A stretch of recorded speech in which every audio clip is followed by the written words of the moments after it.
இவாஞ்சலிஸ்ட் பால் பாலபாஸ்கரன் கொடுக்கும் அனுதினமும் சிலுவையைச் சுமப்போம் என்ற நிகழ்ச்சி மூலம் உங்கள் அனைவரையும் சந்திப்பதில் பெரும் மகிழ்ச்சி அடைகிறோம்.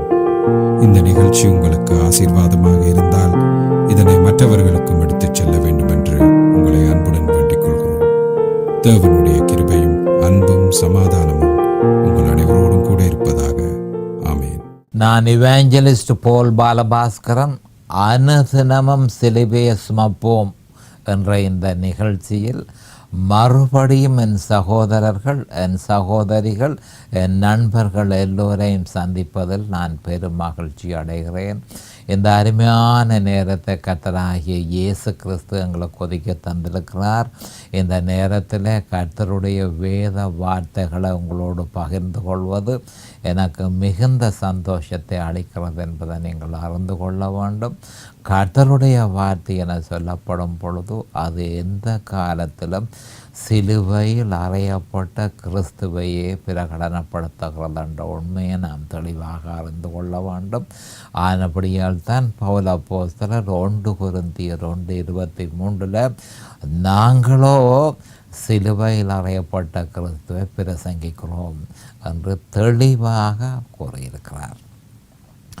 இப்படி இருக்க நாங்கள் வேத வாக்கியத்திற்கு போவோம். 1 கொரிந்தியர் 14:18. 1 கொரிந்தியர் 14:18. உங்கள் எல்லாரிலும் நான் அதிகமாய் பாஷைகளை பேசுகிறேன், இதற்காக என் தேவனை சோஸ்தரிக்கிறேன். அப்போ பவுல் அப்போஸ்தலர் இந்த முரண்பாடான கருத்து, அந்நிய பாஷை பேசுகிறதற்கு எதிரான முரண்பாடான கருத்து இருந்தபடியால் அதனை முறியடிக்கிறதுக்காக 14:18 இந்த வேத வாக்கியத்தை அவர் சொல்லியிருக்கிறார். உங்கள் எல்லாரிலும் நான் அதிகமாய் பாஷைகளை பேசுகிறேன், இதற்காக நான் தேவனை சோஸ்தரிக்கிறேன் என்று தெளிவாக சொல்லியிருக்கிறார். இப்போ இந்த வேத வார்த்தைக்கு நான் தெரிந்து கொண்ட தலையங்கம் அந்நிய பாஷை பேசுவதனால் ஏற்படும் நன்மைகள். மறுபடியும் சொல்கிறேன், அந்நிய பாஷை பேசுவதனால் ஏற்படும் நன்மைகள். நாம் ஜெபத்திற்கு செல்வோம். அருமையானங்கள் பிதாவே உமக்கு ஸ்தோத்திரம், பரலோகத்தின் தேவனே உமக்கு ஸ்தோத்திரம். பாவிகளாக பிறந்த எங்கள் மீது தேவரீர் இரக்கம் கொண்டு உம்முடைய குமாரன் என்றும் பாராமல் அவரை பலியாக சிலுவையில் ஒப்பு கொடுத்து அவருடைய விலையேறப்பெற்ற இரத்தத்தினால் நீர் எங்கள் எல்லோரையும் மீட்டு கொண்டதற்காக என்றைக்கும் ஸ்தோத்திரம் பிதாவே. இந்த நேரத்தில் இதனை கேட்டுக்கொண்டிருக்கும் என் சகோதர சகோதரிகள், நண்பர்கள் எல்லோரையும் தேவரீர் ஆசீர்வதித்து அபிஷேகித்து பிரகாசமான மனக்கண்களை அவர்களுக்கு கொடுத்து உம்முடைய வேத வார்த்தைகளை அறிந்து கொள்ளக்கூடிய பாக்கியத்தை அவர்களுக்கு கொடுத்தருள வேணும் என்றும், அதே நேரம் அடியேனை அபிஷேகித்து உம்முடைய வார்த்தைகளை நிதானமான முறையில் போதிக்க உம்முடைய பரிசுத்த ஆவியானவர் அவரே முன்னின்று போதனையை செய்ய வேணும் என்று இயேசு கிறிஸ்துவின் நாமத்தினால் கேட்டுக்கொள்கிறேன் பிதாவே. ஆமேன் அண்ட் ஆமேன் அண்ட் ஆமேன். அப்போ கடந்த செய்தியில் கடைசியாக 8வது நன்மைகள், அந்நிய பாஷை பேசுவதனால் ஏற்படும் 8வது நன்மையை நாங்கள் பார்த்தோம். அது என்னென்று சொன்னால், அந்நிய பாஷையில் பேசுதல் இளைப்பாறுதலை கொடுக்கும் என்று நான் சொல்லியிருந்தேன். இதை பற்றி ஏசாயா தீர்க்கதரிசி 28:12 இதுவே நீங்கள் இளைத்தவன இளைப்பாற பண்ணத்தக்க இளைப்பாறுதல் என கூறியிருந்தார். அப்போ அது ஆறுதல் மட்டுமல்ல, களைப்பிலிருந்து விடுதலை பெற்று பொது பலத்தோடு தேவ ஊழியத்தை செய்வதற்கு தேவனாலே ஏற்படுத்தப்பட்ட ஒரே வழி பரிசுத்த ஆவிக்குள் ஜெபம் பண்ணுதலே ஆகும் என்பதை நாம் தெளிவாக அறிந்து கொள்ள வேண்டும். கிறிஸ்தவர்கள், அதிலும் குறிப்பாக ஊழியம் செய்கிறவர்கள் இளைப்பாறுதலை பெற்றுக்கொள்வதற்கு இது முக்கியமான ஒரு அந்நிய பாஷை பேசுதல் மிகவும் முக்கியமான ஒரு விஷயம் என்பதை வேதத்தில் உறுதிப்படுத்தப்பட்டிருக்கிறது என்றதை நாம் தெளிவாக அறிந்து கொள்ள வேண்டும். அப்போ இளைத்தவனை இளைப்பாற பண்ண மருந்து குளிச்சவர்கள் அதான் நடக்குது. அதிகமான இழைத்து போயிருக்கிற மனுஷர்களுக்கு மருந்து குளிசைகளும் மனோதத்துவ ஆலோசனைகளையும் கொடுக்கப்படுகிறது. அது ஒன்றுமே தேவையில்லை. இழைத்தவனை இழைப்பார பண்ண மருந்து குளிசைகளோ மனோதத்துவ ஆலோசனைகளோ பலன் தரப்போவதில்லை. அவ்வாறான முயற்சி சரீரத்திற்கும் ஆத்துமாவுக்கும் ஆவிக்கும் அழிவை ஏற்படுத்தும் என்பதை நாம் தெளிவாக அறிந்து கொள்ள வேண்டும். அநேகமான கிறிஸ்தவர்கள் தேவன் ஏற்படுத்திய வழியை விட்டு தம்முடைய மனச்சோர்வுக்கு மனச்சோர்வுக்கு மருந்து குளிசைகளையும் மனோதத்துவ ஆலோசனைகளையும் நம்பி இருக்கிறார்கள். இது அநேகமான சபைகளில் இருக்குது. இவர்கள் சிலுவையில் அறையப்பட்டது ஏன் வந்தது என்று சொன்னால், சிலுவையில் அறையப்பட்ட இயேசு கிறிஸ்துவை இவர்கள் விசுவாசிப்பதில்லை. அவர்கள் ஏன் விசுவாசிப்பதில்லை? சிலுவையில் அறையப்பட்ட இயேசு கிறிஸ்துவை போதகர்கள் சபைகளில் பிரசங்கிப்பதில்லை. அதன் நிமித்தம் அநேகமான கிறிஸ்தவர்கள் இந்த மனச்சோர்வு வியாதியில் அகப்பட்டிருக்கிறார்கள். அதுக்காக மருந்து குடிசைகளையும் மனோதத்துவ ஆலோசனைகளையும் அவர்கள் நம்பி இருப்பதன் மூலம் தங்களுடைய ஆவியையும் தங்களுடைய ஆத்மாவையும் அழிவுக்கு வழி நடத்துகிறார்கள் என்பதை நாம் அறிந்து கொள்ள வேண்டும். சிலுவையில் எல்லாவற்றையும் கிறிஸ்து நமக்காக செய்து முடித்தார் என்று சொல்லி யோவான் 19:30 தெளிவாக சொல்லப்பட்டிருக்கு. எல்லாம் முடிந்தது, இட் இஸ் ஃபினிஷ்ட். என்ன நோக்கத்துக்காக நான் வந்தனோ அது எல்லாம் செய்து முடிந்தது என்பதனை ஒருவன் விசுவாசிப்பான் ஆயின் அவன் தன் இளைப்பாறுதலுக்கு தேவன் ஏற்படுத்தின வழியை நாடுவான். அந்த வழி பரியாச உதடுகளினாலும் அந்நிய பாஷையினாலும் பேசுவதே ஆகும். ஒருவன் அந்நிய பாஷையை பேசும் பொழுது மற்றவர்களுக்கு பார்த்து கொண்டு இருப்பவர்களுக்கு அது பரியாச உதடுகளாக காட்சி அளிக்கும். அப்படி காட்சி அளிப்பதற்கு காரணம் அவர்களுக்கு அவன் பேசும் பாஷை என்ன என்பது தெரியாததனாலேயே அப்படி தோற்றம் அளிக்கிறது என்பதை நாம் அறிந்து கொள்ள வேண்டும். ஆனால் அந்நிய பாஷையில் பேசுபவனோ தெளிவாக கவனமாக கேட்டுக்கொள்ளுங்கள். எங்கேயோ ஓரிடத்தில் உலகத்தில் எங்கேயோ ஒரு இடத்துல பேசிக்கொண்டிருக்கும் பாஷையையே அவன் பேசுகிறான் என்பதை நாம் அறிந்திருக்க வேண்டும். அப்போஸ்தலர் 2:11 அப்படித்தான் சொல்லப்பட்டிருக்கிறது.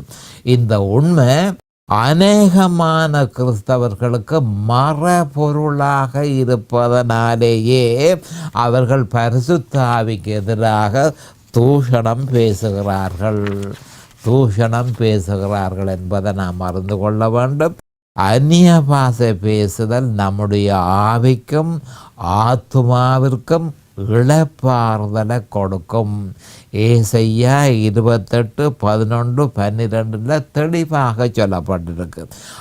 ஆவியும் ஆத்துமாவும் இளைப்பாறுதலை பெறுமாயின் சரீரம் தானாகவே இளைப்பாறுதலை பெறும் என்பதை நாம் அறிந்திருக்க வேண்டும். அடுத்த 9வது அந்நிய பாஷை பேசுகிறதுனாலே ஏற்படுகிற 9வது நன்மை என்னவென்றால், அந்நிய பாஷையில் பேசுவதன் மூலம் நாம் தேவனை மகிமைப்படுத்துகிறோம். ஆராதனையின் முக்கியமான ஒரு விஷயம் தேவனை மகிமைப்படுத்த வேண்டும். அப்போ அந்நிய பாஷை பேசுவதன் மூலம் நாம் தேவனை மகிமைப்படுத்துகிறோம். இது பற்றி அவர்கள் பல பாஷைகளை பேசுகிறதையும் தேவனை புகழுகிறதையும் பேதுருவோடே கூட வந்திருந்த விருத்த சேதனமுள்ள விசுவாசிகள் கேட்கும்போது பரிசுத்த ஆவியின் வரம் புறயாதிகள் மேலும் பொழிந்தருளப்பட்டதை குறித்து பிரமித்தார்கள் என்று சொல்லி அப்போஸ்தலர் 10:45-46 கூறப்பட்டிருக்கிறது. கவனமாக கேட்டுக்கொள்ளுங்கள். அப்போ என்ன நடந்தது என்று சொன்னால், பேதுரு அப்போஸ்தலர் கொர்நேலியுக்கு வந்து சுவிசேஷத்தை போதித்து கொண்டிருக்கிற நேரம் அந்த மனுஷர்கள் என்ன மாதிரி என்று சொன்னால், அந்நிய பாஷையை பேசினார்கள் என்று சொல்லப்படுகிறது. அந்த அந்நிய பாஷையின் அவர்கள் என்ன செய்தார்கள் என்றால் தேவனை புகழ்கிறதை இவர்கள் அவதானித்தார்கள் என்பதை அப்போஸ்தலர் 10:45-46 சொல்லப்பட்டிருக்கிறது. நாம் தேவனை மகிமைப்படுத்துவோமாயின் நம்முடைய விசுவாசம் பலப்படும் என்பதை நாம் தெளிவாக அறிந்து கொள்ள வேண்டும். அது நமக்கு ஆசீர்வாதமாக இருக்கும். பரிசுத்த ஆவியானவர் அதனையே நம்மிடத்தில் எதிர்பார்க்கிறார். நம்முடைய பிரச்சனைகளை மகிமைப்படுத்தாமல் அதிகமாக கிறிஸ்தவர்கள் செய்கிற வேலை, நம்முடைய பிரச்சனைகளை மகிமைப்படுத்தாமல் தேவனை மகிமைப்படுத்துவோமாக, அந்நிய பாஷையை இடைவிடாமல் பேசுவோமாக. நாம் பிரச்சனைகளை மகிமைப்படுத்தும் போது சாத்தானையே மகிமைப்படுத்துகிறோம் என்று சொல்லி நாம் தெளிவாக அறிந்து கொள்ள வேண்டும். அப்போ நாம் அது மிக முக்கியமான ஒரு விஷயம் என்பதை தெளிவாக அறிந்து கொள்ள வேண்டும். அந்நிய பாஷை பேசும் பொழுது நாம் என்ன செய்கிறோம் என்று சொன்னால் தேவனை மகிமைப்படுத்துகிறோம். அப்போ ஒவ்வொரு கிறிஸ்தவனும் தேவனை மகிமைப்படுத்த வேண்டியவனாக இருக்கிறான். அவன் அந்நிய பாஷையை பேசுவானாக. அப்போ சிறைச்சாலையில் சிறைவாசம் அனுபவித்து கொண்டிருந்த பவுல் அப்போஸ்தலர் கிறிஸ்து இயேசுவின் நிமித்தம் கட்டுண்டவனாயிருக்கிறேன் என எபேசியர் 3:1 கூறியிருப்பதை நினைவு கூறுவோமாக. அவர் சாத்தானை மகிமைப்படுத்தல, தேவனை மகிமைப்படுத்தி இருக்கிறார். நான் கட்டுண்டவனாயிருக்கிறது இயேசு கிறிஸ்துவின் நிமித்தம்தான் கட்டுண்டு இருக்கிறேன் என்று சொல்லியிருக்கிறார். அப்போ சிறையில் பாடுகளை அனுபவிக்கும் போது பவுல் அப்போஸ்தலர் மூலம் நம்முடைய கர்த்தராகிய இயேசு கிறிஸ்து மகிமை அடைந்தார். தேவனை மகிமைப்படுத்துவதொன்றே நம்முடைய கடமையாக இருக்கிறது. அது மிக முக்கியமான கடமையாக இருக்கிறது. சகல பிரச்சனைகளுக்கும் அதுவே தீர்வு என்பதை நாம் அறிந்து கொள்ள வேண்டும். அடுத்த 10வது அந்நிய பாஷையை பேசுவதனால் ஏற்படும் 10வது நன்மையை நாங்கள் பார்ப்போம். அந்நிய பாஷையில் பேசுகிறவன் தன் ஆவியினால் பேசுகிறான், தன்னுடைய சொந்த ஆவியினால் பேசுகிறான். இதுவே மிக உயர்ந்த ஜெபமும் தொழுகையுமாகும் என்பதை நாம் அறிந்து கொள்ள வேண்டும். ஒவ்வொரு விசுவாசியும் அந்நிய பாஷையில் பேசுவதற்கு பரிசுத்த ஆவிக்குள் கவனமாக கேட்டுக்கொள்ளுங்கள். ஒவ்வொரு விசுவாசியும் அந்நிய பாஷையில் பேசுவதற்கு பரிசுத்த ஆவிக்குள் ஞான ஸ்நானத்தை பெற அவன் விரும்புவானாக.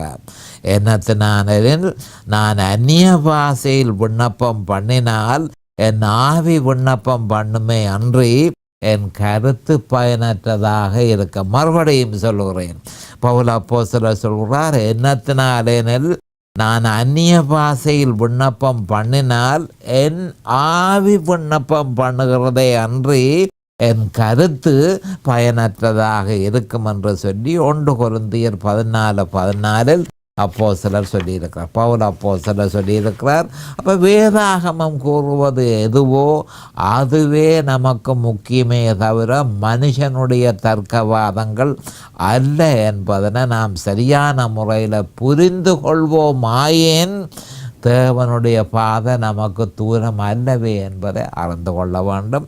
அடுத்த 11வது அந்நிய பாஷை பேசுவதனால் ஏற்படும் நன்மைகள். 11வது நன்மையை பார்ப்போம்.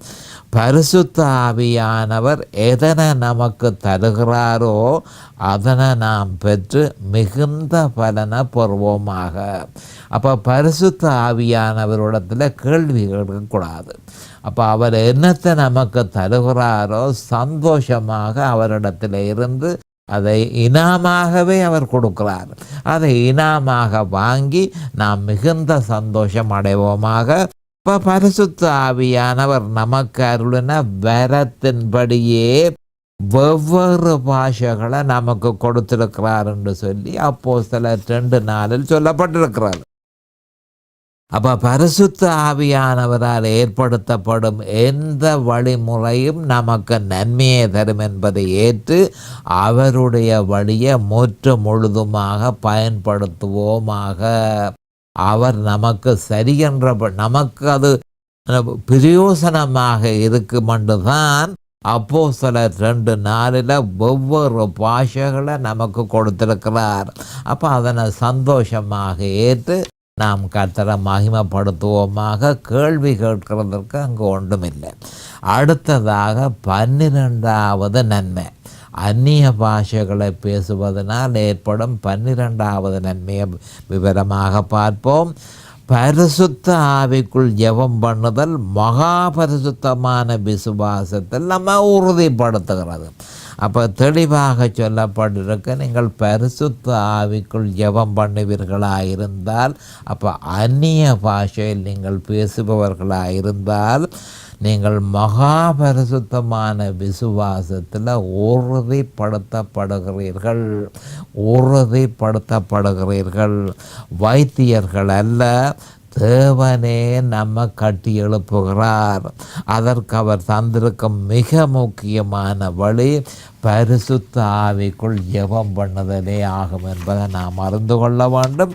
இது பற்றி யூதா 20:21 நீங்களோ, இப்போ சகோதரர்களுக்கு சொல்கிறார், கிறிஸ்தவர்களுக்கு யூதா சொல்கிறார், நீங்களோ பிரியமானவர்களே உங்கள் மகா பரிசுத்தமான விசுவாசத்தின் மேல் உங்களை உறுதிப்படுத்தி கொண்டு பரிசுத்த ஆவிக்குள் ஜெபம் பண்ணி தேவனுடைய அன்பிலே உங்களை காத்து கொண்டு நித்திய ஜீவனுக்கு ஏதுவாக நம்முடைய கர்த்தராகிய இயேசு கிறிஸ்துவனுடைய இரக்கத்தை பெற காத்திருங்கள் என கூறியிருப்பது பரிசுத்த ஆவிக்குள் ஜெபம் பண்ணுவதன் முக்கியத்துவத்தை நமக்கு உறுதிப்படுத்துகிறது.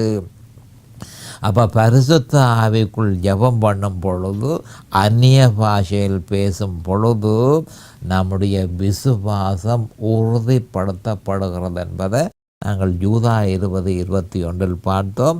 அப்போ நாம் விசுவாசத்தில் உறுதிப்படவும் பலப்படவும் அந்நிய பாஷையில் பேசுவதொன்றே தேவன் நமக்கு ஏற்படுத்தி இருக்கிற ஒரு வழி.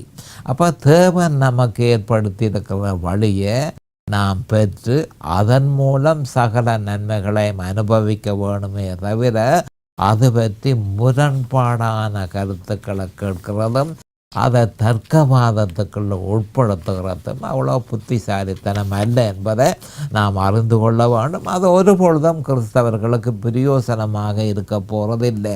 அதற்கு பதிலாக அதனால் ஆபத்து தான் இருக்கு என்பதை கிறிஸ்தவர்கள் அறிந்து கொள்ள வேண்டும். அடுத்த 13வது வருவோம். 13வது நன்மை, அந்நிய பாஷையை பேசுவதனால் ஏற்படும் 13வது நன்மை என்ன என்று சொன்னால், அந்நிய பாஷையில் பேசுகிறவன் மனுஷரிடத்தில் பேசாமல் தேவனோடு பேசுகிறான். மனுஷரோடு பேச வேண்டியதல்ல, தேவனோடையே நாம் பேச வேணும். அப்போ தேவனோடு பேசுவது எதுவோ அதுவே மிக முக்கியமானது என்பதை நாம் அறிந்து கொள்ள வேண்டும். ஆகையால் அந்நிய பாஷையை பேசுகிறவர்கள் மனுஷர்களோடு அல்ல, தேவனோடு பேசுகிறார்கள் என்பதனை ஞாபகத்தில் வைத்துக்கொள்வார்களாக.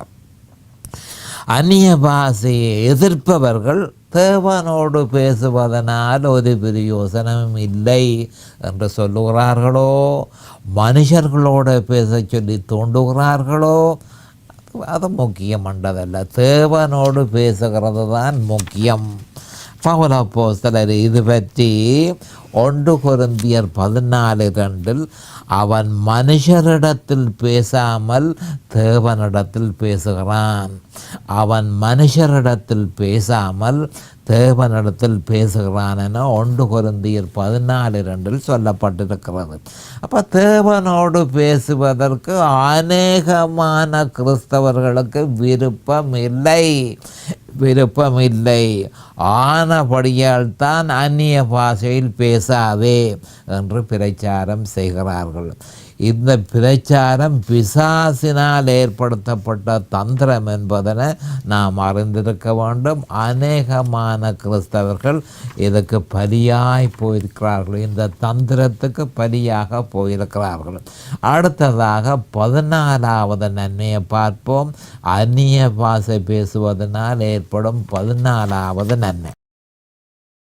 அந்நிய பாஷையும் அதன் வியாக்கியானமும் சபையினருக்கு அவசியமான செய்தியை கொடுக்கிறது. அநேகமான கிறிஸ்தவ சபைகளில், அதுவும் குறிப்பாக பெந்தெகோஸ்தே சபைகள் வழியே இந்த அந்நிய பாஷை பேசுவதும் பிறகு அதை வியாக்கியானம் பண்ணுகிறதையும் சர்வசாதாரணமாக காண முடியும். அப்போ அது என்ன பிரயோசனம் அதனால் என்று சொன்னால், சபையில் உள்ள பரிசுத்தவான்களுக்கு தகுந்த நேரத்தில் தேவையான சரியான செய்தி கொடுக்கப்பட்டு அவர்களுக்கு ஆறுதல் அளிக்கப்படுகிறது. சபையினருக்கு அந்நிய பாஷை மூலம் அதன் வியாக்கியானத்தின் மூலமும், கவனமாக கேட்டுக்கொள்ளுங்கள், சபையினருக்கு அந்நிய பாஷை மூலமும் அதன் வியாக்கியானத்தின் மூலமும் பக்தி விருத்திக்கு ஏதுவான செய்திகள் தேவனால் கொடுக்கப்படுகிறது. அவ்வாறான செய்திகள் சபையினரை ஆசீர்வதிப்பது மட்டுமல்ல, அவர்களை கிறிஸ்துவுக்குள் பலப்படுத்துகிறதாகவும் இருக்கிறது. மறுபடியும் சொல்லுகிறேன், அவ்வாறான செய்திகள் சபையினரை ஆசீர்வதிப்பது மட்டுமல்ல, அவர்களை விசுவாசத்திலும் பலப்படுத்துகிறது என்ற உண்மையை நாம் தெளிவாக அறிந்திருக்க வேண்டும். நம்முடைய இருதயத்திற்கு அவ்வாறான செய்திகள் ஆறுதலாகவும் புத்திமதியாகவும் பக்தி விருத்தி அடைவதற்கு வழிவகுக்கிறபடியினாலும் அந்நிய பாஷையில் பேசுதல் சபைக்கு அவசியமாகிறது. அநேகமான கிறிஸ்தவ சபைகளில் இத்தகைய வெளிப்பாடுகள் இல்லை. ஆனபடியால் அவைகள் ஒரு சமூக ஸ்தாபனங்களாக செயற்படுகிறதே தவிர கிறிஸ்தவ சபையாக அவைகள் செயற்படுவதில்லை.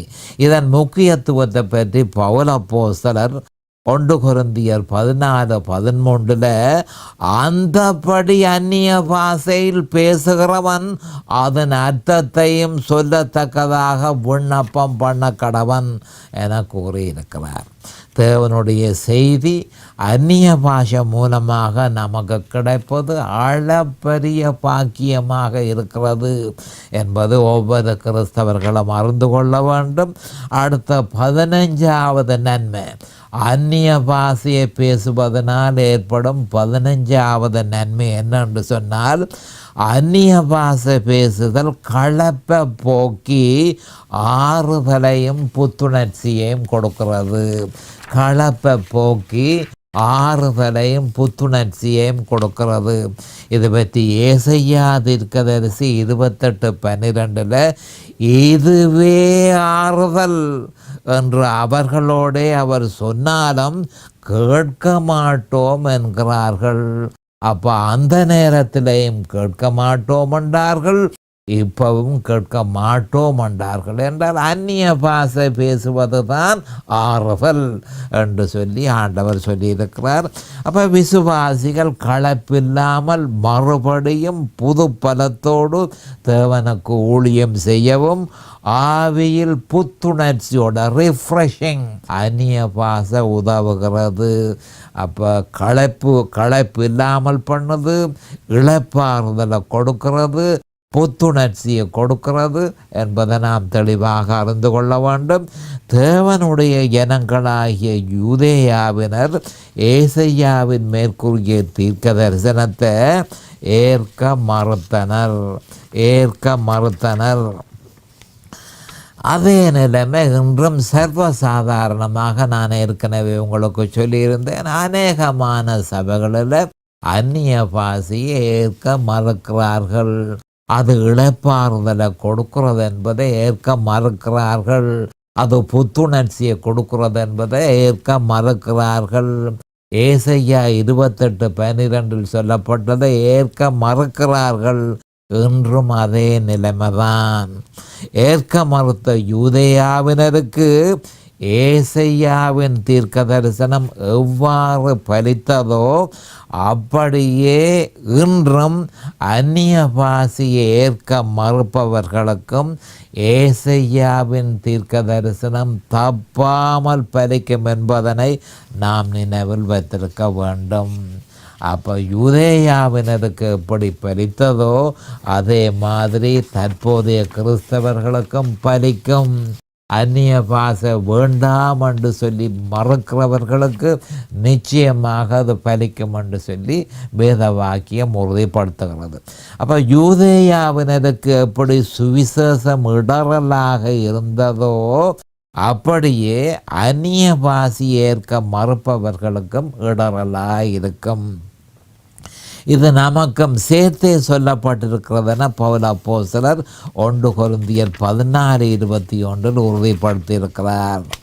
ஆதலால் அவர்கள் பின்னிட்டு விழுந்து நொறுங்கும் படிக்கும் சிக்குண்டு பிடிபடும் படிக்கும் கர்த்தருடைய வார்த்தை அவர்களுக்கு கற்பனையின் மேல் கற்பனையும் கற்பனையின் மேல் கற்பனையும் பிரமாணத்தின் மேல் பிரமாணமும் பிரமாணத்தின் மேல் பிரமாணமும் இங்கே கொஞ்சமும் அங்கே கொஞ்சமுமாயிருக்கும் என்று ஏசாயா 28:13 சொல்லப்பட்டிருக்கிறது. அந்நிய பாஷைக்கு எதிராக நிற்பவர்கள் இந்த எச்சரிக்கையை கவனிக்க வேணும். இதை நீங்கள் மிகுந்த கவனத்தோடு இந்த விஷயத்தை கவனத்துக்கு எடுத்துக்கொள்ள வேணும். இதை வேண்டாம் என்று சொன்னால் ஆபத்து நிச்சயம் என்பதை அறிந்து கொள்ள வேண்டும். கிறிஸ்தவர்கள் இதை கவனத்துக்கு எடுத்துக்கொள்ள வேண்டும். அடுத்ததாக 16வது நன்மை என்னென்று சொன்னால் அந்நிய பாஷை பேசுவதனால் ஏற்படும் 16வது நன்மை, ஆவியானவர் நமது பலவீனங்களில் நமக்கு உதவுகிறார் என்று சொல்லப்பட்டிருக்கிறது. நாம் நம்முடைய இருதயத்தில் இருப்பதை தேவனிடத்தில் சொல்ல முடியாமல் தத்தளிக்கிறோம், ஜெபம் பண்ண முடியாமல் தத்தளிக்கிறோம். இருதயத்தில் இருக்கிற வருத்தத்தை தேவனுக்கு அறிவிக்க முடியாமல் இருக்கிறோம். இப்படியான தருணத்தில் பரிசுத்த ஆவியானவர் தலையிட்டு கருத்தோடும் அந்நிய பாஷையினாலும் வாக்கு கடங்கா பெருமூச்சுகளோடும் நமக்காக வேண்டுதல் செய்கிறார். இந்த பாரிய உதவியை நாம் உதறி தள்ளுவது எவ்வளவு மதியினம் என்பதை சற்று சிந்திப்போமாக. இதை பற்றி ரோமர் 8:26 சொல்லப்பட்டிருக்கிறத பார்ப்போம். அந்தபடியே ஆவியானவரும் நமது பலவீனங்களில் நமக்கு உதவி செய்கிறார். நாம் ஏற்றபடி வேண்டிக் கொள்ள வேண்டியது இன்னதென்று அறியாமல் இருக்கிறபடியால் ஆவியானவர் தாமே வாக்கு கடங்கா பெருமூச்சுகளோடு நமக்காக வேண்டுதல் செய்கிறார் என்று சொல்லப்பட்டிருக்கிறது. இன்னும் அநேக நன்மைகள் பரிசுத்த ஆவியினால் நிரப்பப்பட்டு அந்நிய பாஷை பேசுவதன் மூலம் நாம் பெற்றுக்கொள்ள முடியும். ஆகவே நாம் இடைவிடாமல் தேவன் நமக்கு தந்த இந்த பாரிய ஈவின் பலாபலன்களை முற்றும் முழுதுமாக அனுபவித்து பயன் பெற வேண்டும். கிறிஸ்தவர்கள் அந்நிய பாஷை பேசுவதனாலே ஏற்படும் நன்மைகள் நான் 16 நன்மையை உங்களுக்கு தந்திருக்கிறேன். இன்னும் அநேகமான நன்மைகள் உண்டு என்பதை நாம் அறிந்து கொள்ள வேண்டும். நேரம் சமீபமாகிவிட்டது. அடுத்த செய்தியில் சந்திக்கும் வரை கர்த்தராகிய இயேசு கிறிஸ்துவின் நாமத்தினால் நான் உங்களை ஆசீர்வதிக்கிறேன். அவருடைய கிருபையும் அவருடைய இரக்கமும் உங்களுக்கு தாராளமாக கிடைப்பதாக. இயேசுவின் நாமத்தில் பரிசுத்த பிதாவே, ஆமேன் அண்ட் ஆமேன் அண்ட் ஆமேன். இந்த செய்தி உங்களுடைய ஆவிக்குரிய வளர்ச்சிக்கு மிகவும் உதவியாக இருக்கும் என நாம் நம்புகிறோம். மேலதிக விவரங்களுக்கு 647-465-1224 தொலைபேசி மூலமும் www.crosswayministries.ca வெப்சைட் மூலமும் paulbalabhaskaran@gmail.com இமெயில் மூலமும் www.facebook.com/crosswayministries ஃபேஸ்புக் பேஜ் மூலமும்